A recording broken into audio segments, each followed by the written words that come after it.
Hey guys, what's up? My name is Michael, and in this video, I want to talk about this little guy, the iPhone 12 mini. I want to talk about why this thing actually ended up surprising me in my daily usage. So in my opinion, there are three pillars that make up a good smartphone. There's the overall usability, there's the camera, and then of course the battery life. So in this video, I just want to talk about all of those aspects in regards to the iPhone 12 mini, Apple's smallest iPhone in a very long time, and talk about if any of those potential trade-offs have any impact in your day-to-day usability of this phone. So without any further ado, let's go ahead and talk a little bit more about the iPhone 12 mini. So the size of this iPhone really hasn't been an issue for me. It has a 5.4-inch display, which is pretty similar to the display size that we had on the other iPhones that were plus size. So the iPhone 6 Plus, the iPhone 7 Plus, 8 Plus, those all had a 5.5-inch display. The only difference, however, is those phones were significantly wider. And this phone has a much narrower, taller display. And that's how we're able to get such a large screen in such a small body. Now, of course, if this phone did have, say, the rounded edges, like, say, for example, the iPhone SE has, it would probably feel a lot thinner. But this phone is already so small. I think this iPhone of any in the lineup this year benefits the most out of this square edge design, because the iPhone 12 and the 12 Pro Max, those are really big, and the square edges, because the phones are so wide, can sometimes dig into your palms. And this phone, I feel, is the perfect size, and it feels very similar to the iPhone 5, which, as you may remember, Apple was very proud about how it fit perfectly in the palm of your hand, and I'm getting very retro vibes from this iPhone. So absolutely no issue. Usability, I have pretty big hands. I can reach my thumb, for reference, comfortably across the width of the iPhone 12 Pro Max display. So here you can see, just for scale, I have a lot of stretching room with my thumb here. I can actually reach the top left corner, top right, bottom left, and bottom right. I do have to do a little bit of shifting, but it's nothing compared to what you have to do on the 12 Pro Max's huge 6.7-inch display. That thing is colossal, and it's almost unusable on a day-to-day basis. This thing is the complete opposite. It is so comfortable in your hand, and when you look at it, you just feel like it's so much more dense and so much more compact. It really feels like a little sports car in your hand. You have so much capability, and it can fit in the palm of your hand like this. It's really hard to explain, and you really have to hold one until you can understand this. Another thing is the display. So I've never had an iPhone with a pixel per inch density this high. I actually had to get used to it over the last few weeks, because I'm used to, on the older iPhones, having 326 pixels per inch, and I could actually see the pixels when I looked up at the time, or the battery icon on the top right. But here on the iPhone 12 mini, we have the highest pixel per inch count on any iPhone, 476. So you have a very small display, which can be a little bit harder to see most times anyways, and you also have the most dense pixel per inch count. So this is definitely going to be the sharpest display of any iPhone.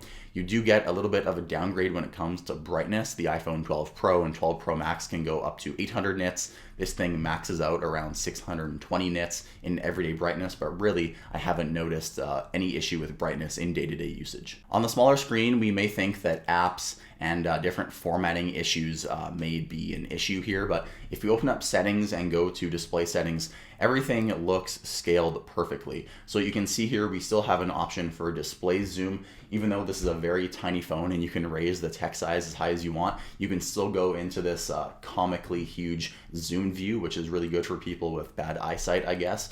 And the notch on this phone, it is really big, and when I compare it to my iPhone 12 Pro Max, it does look like it's bigger, but that's just proportional. The notch looks huge on this phone because, well, the phone is tiny. I hope Apple can make a smaller notch in next iPhones to come, just because it's very distracting up there at the top of the screen.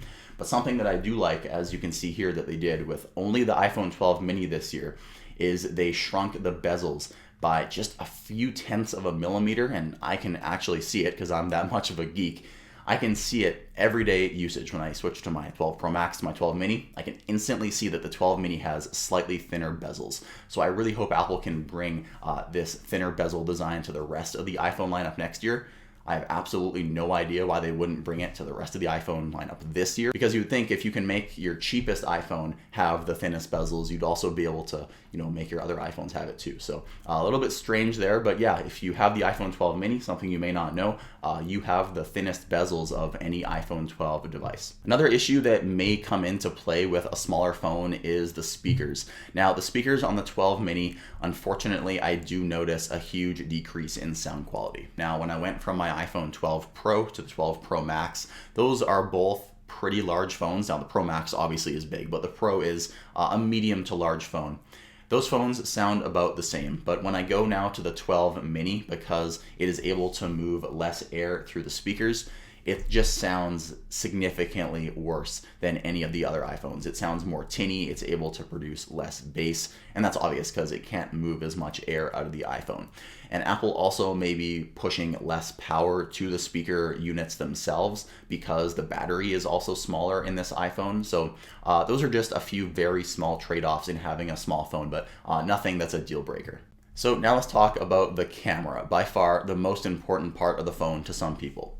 So this iPhone 12 mini, in my opinion, is probably the best portable camera that you can buy. Because if you think about it, you have a device that can shoot HDR video, that can view HDR video, and that can upload HDR video, all while being very tiny, can fit in your pocket. It can also make a FaceTime call if you need it to. Oh yeah, and it's also waterproof. If you drop it in a pool, you'll be completely fine. So I honestly don't know who would even buy a GoPro nowadays when you can go here into video settings, crank your resolution all the way up to 4K 60, and you can record in HDR if you want to, up to 30 frames per second even. So this is just such an impressive photo and video taking device. I'm honestly even more impressed by the iPhone 12 mini than I am the Pro Max. Now that may actually sound kind of weird, but just the pocketability of this phone and having that much computational and photographic power in your pocket in such a tiny phone and such a thin and light phone is just mind-blowing to me. And the fact that this thing can be your entire video editing studio if you need it to, that is where I really get impressed. But transitioning from that into battery life, that's where we kind of start to get a little bit disappointed. So the battery life is not that good on the iPhone 12 mini here. And in fact, if you start to use it like your mobile video editing studio, you're not going to be getting even 3 hours of battery life. You'll probably be lucky to get 2.5. So if you're doing tasks that are intensive on the CPU, such as recording a lot of video or editing a lot of video, this is going to die very quickly. And since I'm talking about battery life, I should also mention MagSafe. When you're using the new Puck wireless charging system on this phone, it gets way too hot. I know people were upset already that the iPhone 12 mini caps out at 12 watts compared to 15 watts on the rest of the iPhone lineup. That is, of course, if you actually have the specific 20-watt adapter from Apple.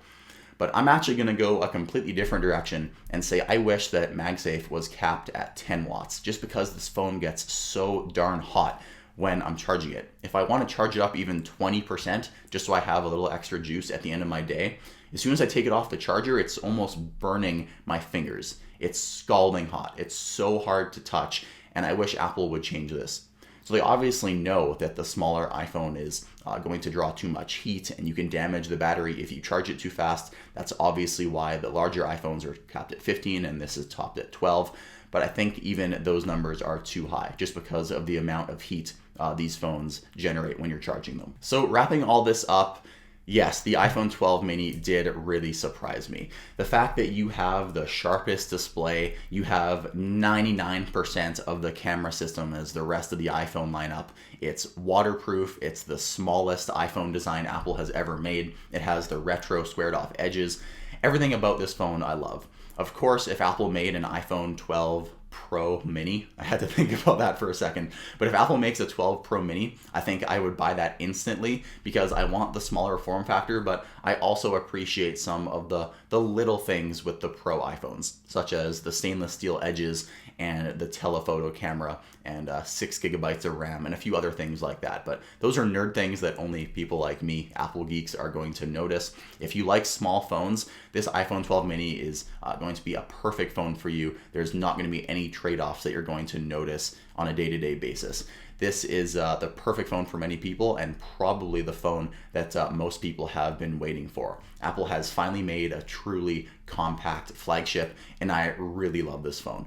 So if you guys agree with me, let me know in the comments down below, and also tell me down there what is your favorite feature on the iPhone 12 mini, and if you're going to be picking one of these up, also tell me which color did you get. I just went with boring white, as it was going to match some of my other Apple products like my silver iMac and my iPad, but I'm kind of thinking maybe I should have gone with the red now because it's kind of starting to look a little bit dull.